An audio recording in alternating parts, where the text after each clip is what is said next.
Hello guys, welcome to my channel. बहुत बहुत स्वागत है आपका। आज हम देख रहे हैं कि क्या आपके पर्सन आपको अपनी ज़िंदगी में वापस लाना चाहते हैं। क्या उनके मन में ये बात है कि काश कि आप उनकी ज़िंदगी में वापस आ जाएं। इस टॉपिक पर हम रीडिंग कर रहे हैं। Does your person wish for your return to their life. Divine ancestor master spirit guide, please messages निकालने में मेरी हेल्प कीजिए। Divine ancestor master spirit guide, please messages को निकालने में मेरी हेल्प कीजिए।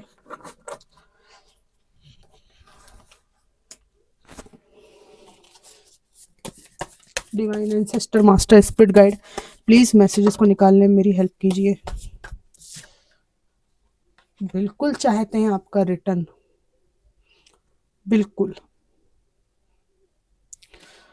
यहाँ दिख रहा है कि आपको जहाँ पर एक समय में कोई तवज्जो नहीं दी गई, कोई भी आपकी फीलिंग्स को नहीं समझा गया, वहीं आप अपना जो भी लक्ष्य है उसको प्राप्त कर चुके हैं।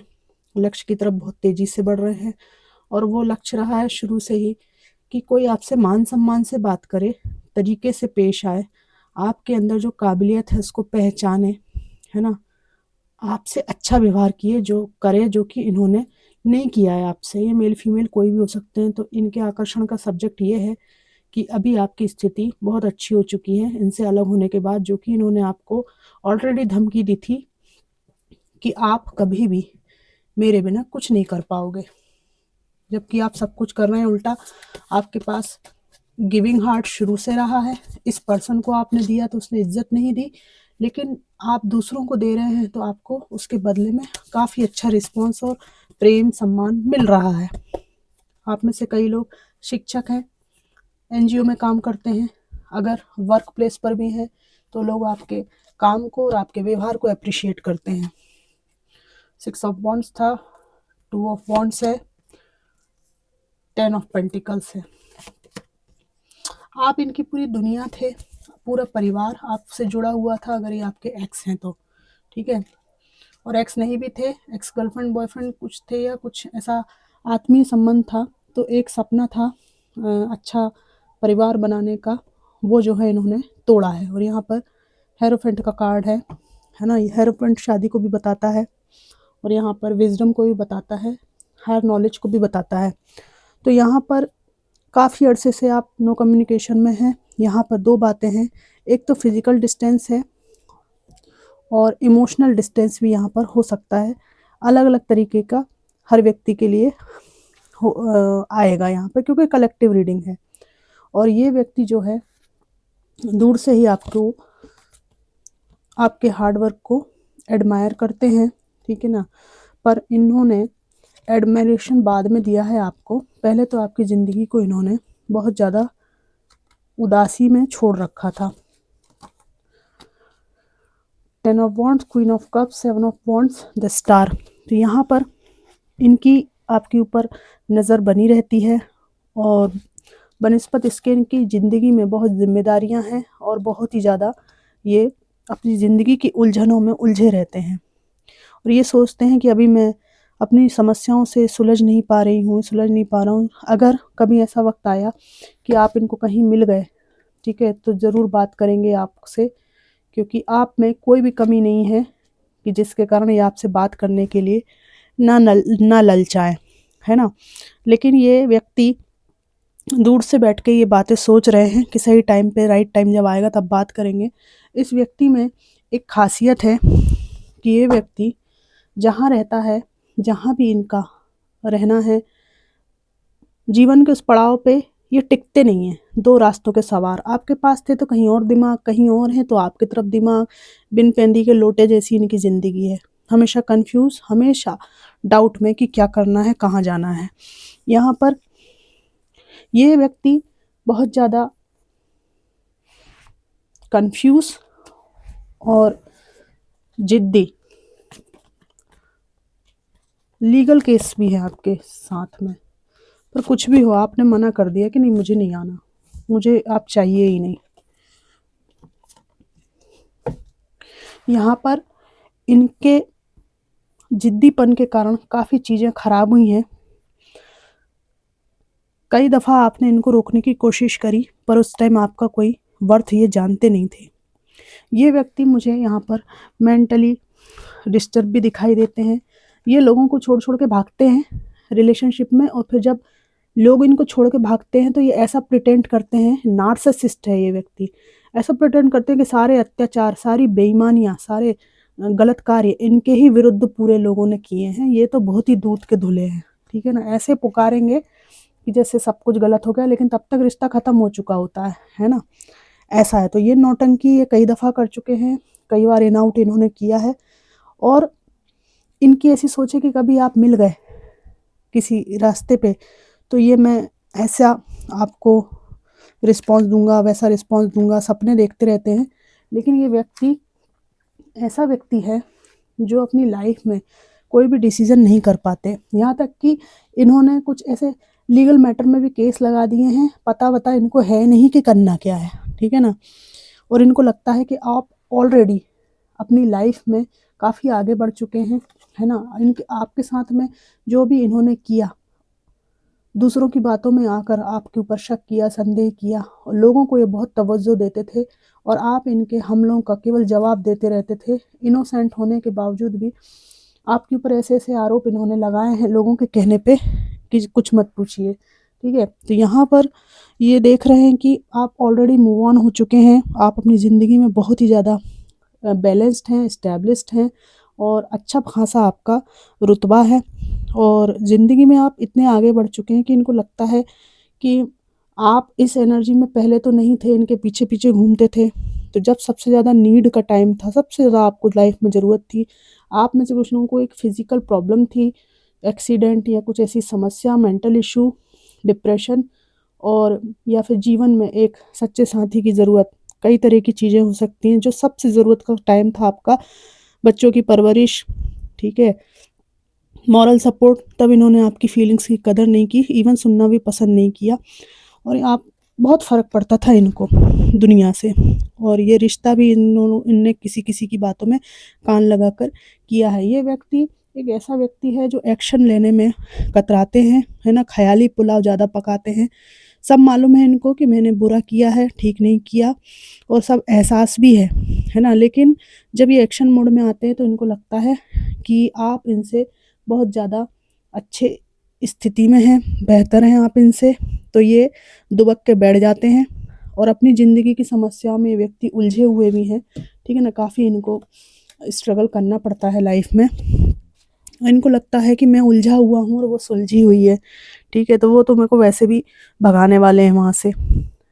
आप मेल भी हो सकते हैं, फीमेल भी हो सकते हैं, और यहाँ पर ये इनकी ज़िंदगी की समस्याओं में ना केवल ज़िम्मेदारी, बच्चों की ज़िम्मेदारी, थर्ड पार्टी, ये सब हो सकता है यहाँ पर। और यहाँ पर इनका भी एक ऐसा दौर गुज़र रहा है, यहाँ पे ये ओल्ड एज की तरफ जा रहे हैं। एक मैच्योरिटी, इतनी सब उत्पात मचाने के बाद एक मैच्योरिटी का ज़माना आ जाता है ना व्यक्ति का, जब वो 50 का हो जाता है, या बहुत ही ज़्यादा जीवन के झंझावात से जूझ जाता है, वो सब समय आ गया है। अब इनको लगता है कि अब मुझसे ये सब भार उठाते नहीं बनता, तब आपकी वर्थ इनको पता चलती है, और इनको ऐसा लगता है कि भले कुछ ना हो, आप जैसा उज्ज्वल व्यक्ति अगर इनकी ज़िंदगी में आस-पास भी रहे, भले किसी भी सूरत में, भले एक सिंपल दोस्ती की सूरत में भी, तो भी वो बहुत अच्छा होगा इनकी ज़िंदगी के लिए, पर आप शायद ही इस बात के लिए भी तैयार हो। आपका ऐसा कहना है कि पार्टनर के अच्छा दोस्त नहीं होता। पार्टनर ना होते तो अच्छा दोस्त ही होते, कम से कम मेरी बात तो सुन लेते, कम से कम मेरी तकलीफ़ को तो समझते।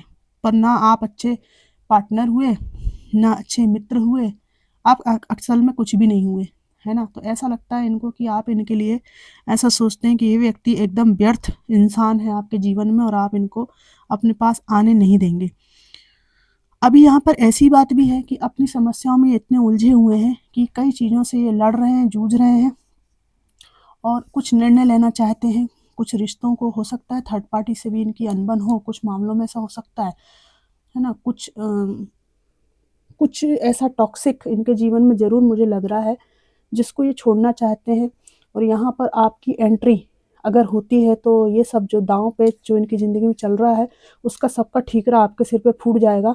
तो बेहतर है कि आप अपनी स्टार की एनर्जी में रहें, है ना, आप अपने 8 ऑफ कप्स की एनर्जी में रहें, अपने काम से काम रखें। ऐसे टॉक्सिक लोग जो आपकी ज़िंदगी से निकल कर अपनी ज़िंदगी की जब भी कचरा समय चल रहा है उस टाइम पे आपको अपनी ज़िंदगी में लेकर भी आ जाएं, तो सारा आरोप आपके ही ऊपर लगने वाला है। इससे बेहतर है कि आप अपने दुखों की गठरी में ही खुश रहें, जितने सुख मिले हैं उसमें ही खुश रहें, और इस व्यक्ति को अपनी ज़िंदगी में एंट्री ना दें अभी, ठीक है। लेकिन इनकी फीलिंग्स ये है कि आपको अपनी ज़िंदगी में ये समय आने पर लाएंगे, लेकिन हिम्मत नहीं है आने की। अब मैं देखूंगी कि आपको डिवाइन एंजल इस स्थिति में क्या गाइडेंस देते हैं।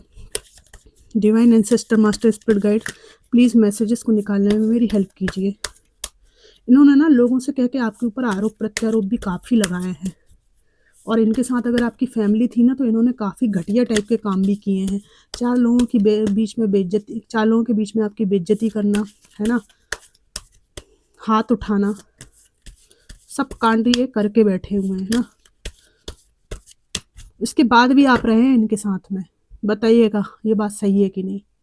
कोई कोई तो 5 साल 10 साल भी निभाए हैं इनको, उसके बाद भी आप रहे हैं। फिर आपने कह दिया नहीं नहीं अब हमारा ज़मीर जो है ना इजाज़त नहीं देता, ठीक है ना। आपके बिना ही हम अपने ज़मीर की बहुत ही ज़्यादा सुरक्षा कर सकते हैं, है ना, इज़्ज़त कर सकते हैं, अपने ज़मीर को बचा कर रख सकते हैं। आप कृपया आप अपने तौर तरीके से अपने साथ रहिए। आपका ये डिसीज़न बिल्कुल सही रहा है। मुझे कमेंट बॉक्स में बताइएगा। आपको याद ज़रूर आती तब तो आप टैरो रीडिंग देखते हैं, लेकिन आप मुझे सच्ची बताइएगा आप में से कितने लोग इस टॉक्सिक इंसान को छोड़कर पीसफुली रह रहे हैं। याद वाद आती वो अलग बात है, लेकिन आपकी दैनिक दिनचर्या, आपका जो जीना हराम किया हुआ था इस व्यक्ति ने, इसकी टॉक्सिसिटी ने, मेल हो चाहे फीमेल हो, ये वो सब चीज़ों से आपको रिलीफ मिला है कि नहीं, सच सच बताइएगा। अगर आप रहते तो क्या खुश रहते? तो वो ज़िंदगी बेहतर थी कि अभी ज़िंदगी बेहतर है, मुझे बताइएगा। डिवाइन प्लीज़ मैसेज दीजिए। यहाँ पर कंप्रोमाइज़ आया है। अगर कुछ ऐसी परिस्थितियाँ हैं जिनमें कोई बहुत बड़ी बात नहीं हुई है, आपका इकट्ठा होना हो सकता है, तो आपको दोनों को ही कंप्रोमाइज़ करना होगा। जहाँ पर जो लीगल केस है वो छोटी मोटी बातों पे दूसरों के बहकावे में आके लगाया गया है, आप दोनों के बीच में बड़ा इशू नहीं है, तो वहाँ पे कंप्रोमाइज़ का कार्ड आया है। Choose a new direction. आपसे डिवाइन ये कह रहे हैं कि उन मामलों में जहाँ पर आपका सेपरेशन हो चुका है वहाँ पर आपको अब अपनी लाइफ पे ध्यान देना है, और अगर आपका कंप्रोमाइज़ हो सकता है तो आप दोनों को यहाँ मिलकर, है ना, ये 2 लोग यहाँ पे बने हुए हैं, ये दिख रहे हैं दोनों लोग, आप दोनों लोगों को मिलकर, ठीक है ना, काम कूल कलेक्टिव रहना है ना, एक साथ काम करना है, और तेरा मेरा यहाँ पे नहीं करना है।